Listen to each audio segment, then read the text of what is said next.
Buongiorno e benvenuti al nostro aggiornamento meteorologico. Diamo ora un'occhiata alla situazione sul nostro paese.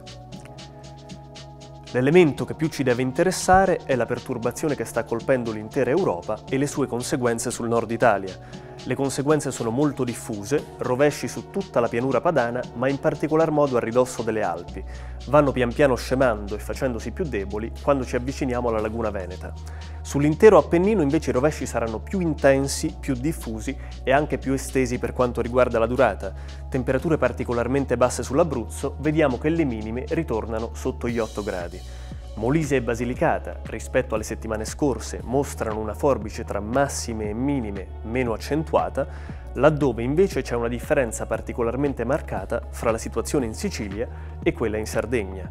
In Sicilia temperature piuttosto elevate e rovesci piuttosto contenuti, in Sardegna temperature comunque elevate ma rovesci molto più intensi. Vediamo ora nella clip le correnti che da nord-ovest muovono il Mar di Sardegna, mosso assieme al Mar Ligure e all'Adriatico settentrionale. Grazie per averci seguito e buona giornata.